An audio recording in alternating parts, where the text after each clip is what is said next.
Bismillahirrahmanirrahim. Salam semangat sahabat mahasiswa semuanya. Kita lanjutkan pembahasan kita ke sesi berikutnya tentang nilai maksimum dan minimum global pada fungsi dua variabel. Nilai ekstrim ataupun nilai maksimum minimum global dari suatu fungsi harus memenuhi definisi berikut ini. Diberikan fungsi f dengan domain berupa interval tertutup.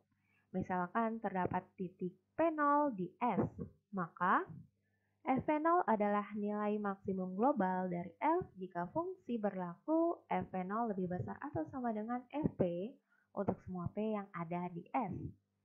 F0 adalah nilai minimum global dari F jika fungsi berlaku F0 lebih kecil atau sama dengan Fp untuk semua P yang ada di S.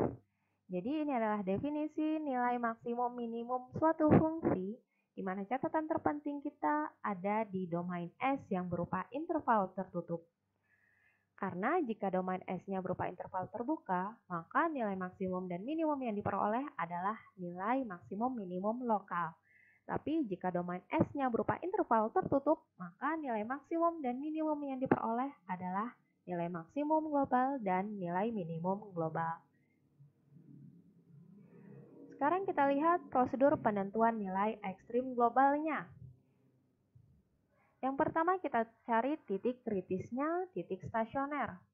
Lalu cari titik kritis dari batas interval domain. Kemudian menentukan nilai fungsi dari setiap titik kritis yang diperoleh, baik dari titik stasioner ataupun dari titik batas interval domainnya. Lalu kita cari nilai fungsi yang paling tinggi. Nilai fungsi yang paling tinggi tersebut adalah nilai maksimum global. Lalu, nilai fungsi yang paling rendah adalah nilai minimum global. Untuk titik pelana, diuji dengan menggunakan uji turunan parsial kedua. Oke, agar lebih jelas kita lihat contoh berikut. Diberikan fx, y sama dengan x kuadrat kurang 2xy tambah 2y dengan domain berupa segi 4D, x, y anggota R pangkat 2, di mana x-nya itu berada pada interval tertutup 0,3 dan y-nya berada pada interval tertutup 0,2. Tentukanlah nilai ekstrim dari fungsi tersebut. Nah, sekarang kita analisa soalnya. Pada soal, di sini didefinisikan domainnya berupa D yang berada pada interval tertutup X dan Y. Kita lihat X-nya interval tertutup 0,3, Y-nya juga interval tertutup 0,2. Karena domainnya berada pada interval tertutup, maka nilai ekstrim yang akan kita peroleh dari fungsi kita ini adalah nilai ekstrim global. Nah, sekarang kita coba analisa masing-masing ya. Kita cari dulu titik kritisnya. Titik kritis dari titik singular fungsi tidak ada karena fungsinya terdiferensial di domainnya. Kemudian kita cari dulu titik stasioner fungsinya, di mana titik stasioner itu diperoleh saat turunan parsial pertama terhadap X sama dengan 0 dan turunan parsial pertama terhadap Y itu sama dengan 0. Kita cari dari turunan parsial pertama terhadap X sama dengan 0. Artinya fungsi fx, y ini kita turunkan parsial terhadap variabel X.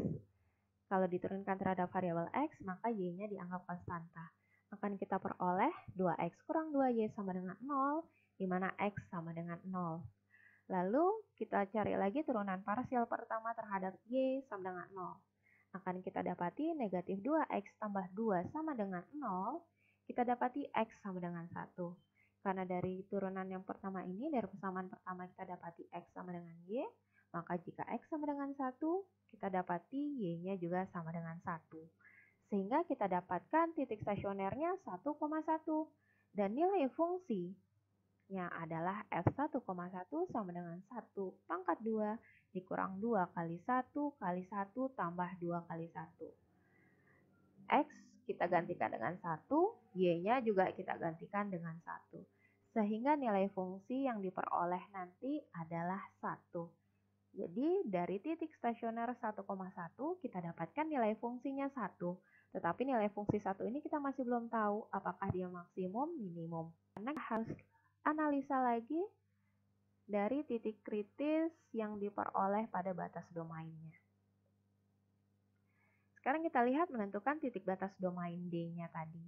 Di mana domain D-nya itu berupa bidang, karena di sini kan R-nya pangkat 2 ya, artinya itu berupa bidang, di mana X-nya itu interval tertutup 0,3 dan Y-nya juga interval tertutup 0,2. Kita gambarkan domainnya pada bidang XY. Jadi kita gambarkan hasilnya akan sebagai berikut. X-nya interval tertutup 0,3, berarti X-nya 0,3. Kemudian Y-nya interval tertutup 0,2. 0,2. Nah, kita dapatin bentuknya seperti ini. 0,3 berarti ini dia sepanjang daerah ini. Lalu 0,2 ini ya sepanjang daerah ini. Maka nanti yang terarsir ini adalah daerah D kita ini. Nah, daerah D ini adalah domain dari fungsi kita, yaitu berupa segi 4 ataupun persegi panjang ya. Kita dapati bentuknya persegi panjang dengan 4 garis lurus, yaitu L1, L2, L3, dan L4.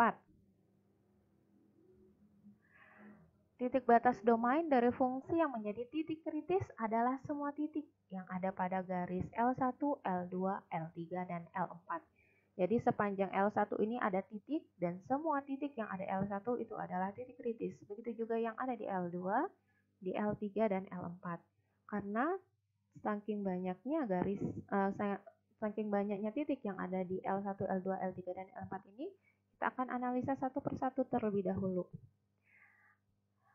Nah, kita analisa per masing-masing garisnya. Kita lihat dulu dari analisa L1-nya.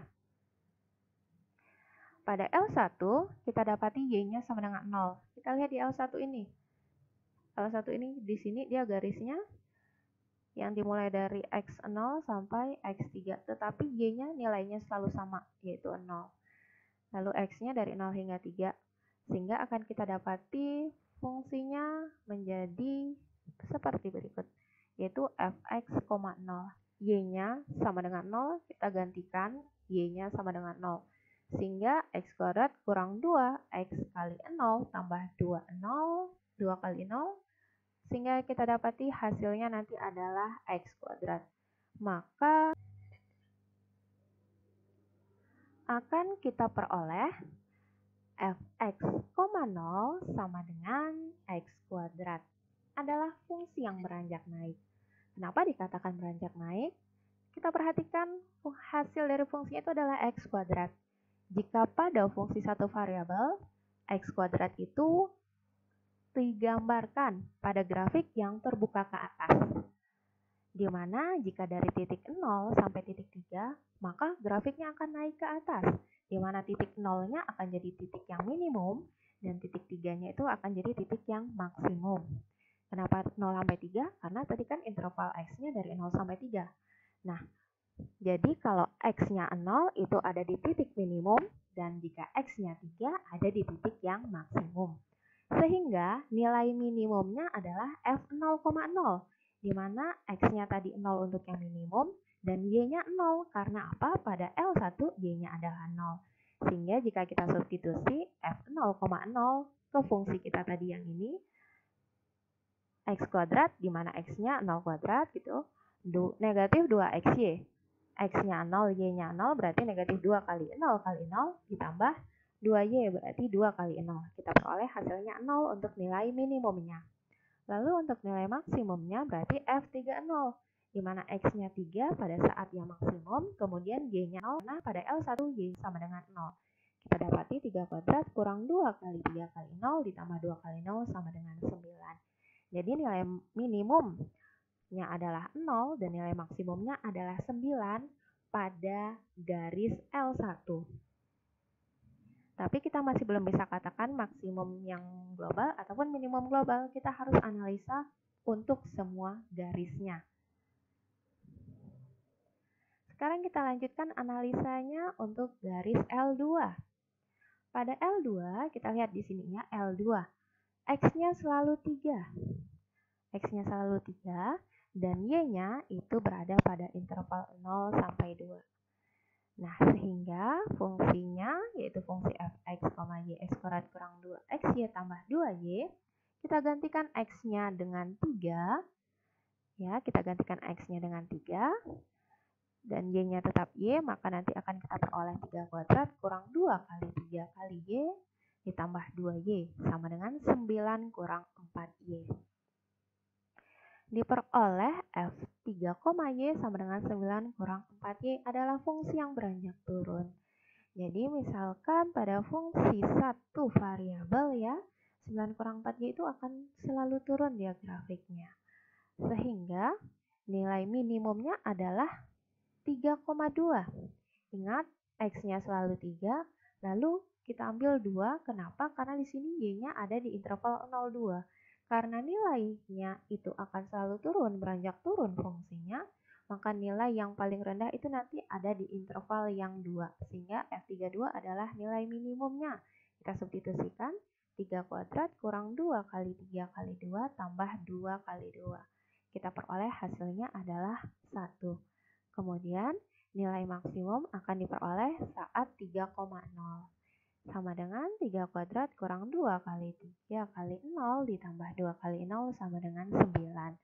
Jadi hasil analisa pada garis L2 nilai minimumnya 1 dan nilai maksimumnya 9. Sekarang kita lanjutkan lagi analisa pada garis L3-nya. Pada garis L3 ini dia ya, garis L3. Nah, dari garis L3 kita lihat Y-nya selalu berada pada 2. Ini ya, pada garis L3 Y-nya selalu sama dengan 2.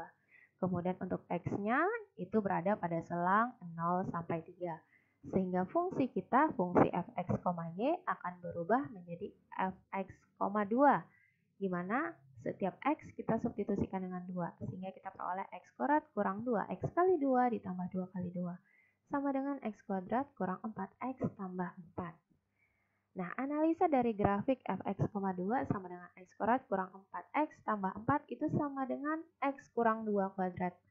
Nah, x kurang 2 kuadrat itu menunjukkan grafiknya terbuka ke atas dengan titik minimum saat x sama dengan 2 dan titik maksimumnya saat x sama dengan 0.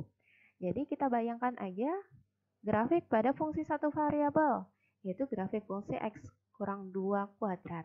Nah, pada grafik fungsi tersebut, fungsinya terbuka ke atas. Nilai minimumnya saat X sama dengan 2 dan nilai maksimumnya saat X sama dengan 0. Sehingga untuk fungsi dua variabel, nilai minimumnya itu adalah nilai F2,2. Karena Y-nya selalu 2 ya.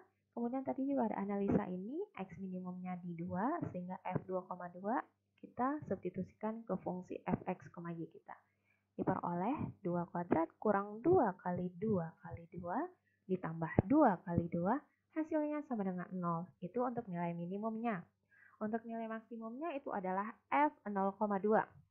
Diperoleh 0 kuadrat dikurang 2 kali 0 kali 2 ditambah 2 kali 2, hasilnya sama dengan 4. Maka pada analisa garis L3, nilai minimumnya 0 dan nilai maksimumnya adalah 4. Kita lanjutkan untuk analisa garis L4. Pada L4, kita perhatikan di sini ya. X-nya itu selalu 0 dan Y-nya itu pada interval 0 sampai 2. Sehingga fungsi fx, y itu bisa kita ganti menjadi f0, y. Yang kita dapatkan hasilnya 0 kuadrat kurang 2 kali 0 kali y tambah 2y sama dengan 2y. Nah, fungsi 2y adalah fungsi yang beranjak naik karena apabila pada fungsi satu variabel 2y itu kalau kita gambarkan maka garisnya itu akan beranjak naik. Sehingga jika beranjak naik maka 0 itu akan jadi nilai minimum dan dan 2 ini y sama dengan 2 itu akan mendapati nilai maksimum. Sehingga nilai minimumnya F0,0, X-nya selalu 0 ya, dan nilai minimum saat Y sama dengan 0. Sehingga kita dapatkan 0 kuadrat kurang 2 kali 0 kali 0 tambah 2 kali 0, hasilnya adalah 0 untuk nilai minimumnya. Lalu nilai maksimumnya adalah F3,0, sama dengan 3 kuadrat kurang 2 kali 3 kali 0 ditambah 2 kali 0 sama dengan 9. Sehingga pada analisa garis L4, nilai minimumnya 0, nilai maksimumnya 9. Lalu kita buat rangkuman nilai kritis dari analisa kita semua. Yang pertama, pada titik kritis 1,1, yaitu titik kritis stasioner ya. Titik stasioner tadi kita dapatkan hasilnya adalah 1. 1 itu kita anggap nilai minimum. Lalu pada garis L1, nilai minimumnya 0, nilai maksimumnya 9. Pada analisa garis L2, nilai minimumnya 1, nilai maksimumnya 9. Lalu pada garis L3, nilai minimumnya 0, nilai maksimumnya adalah 4. Pada analisa garis L4, kita dapatkan nilai minimumnya 0 dan nilai maksimumnya 9. Nah, dari data ini semua, sekarang kita lihat. Nilai minimum yang paling rendah itu adalah nilai minimum global. Lalu nilai maksimum yang paling tinggi itu adalah nilai maksimum global. Jadi, kita dapatkan kesimpulannya, nilai maksimum global fungsi f(x, y) adalah 9 pada titik kritis 3,0 dan nilai minimum global fungsi adalah 0 pada titik kritis 0,0 dan 2,2. Nah, jadi itu adalah contoh untuk menentukan nilai maksimum dan nilai minimum global pada fungsi dua variabel. Nah, untuk sesi selanjutnya kita akan bahas aplikasi dari nilai maksimum dan nilai minimum pada fungsi dua variabel. Billahi taufiq wal hidayah. Wassalamualaikum warahmatullahi wabarakatuh.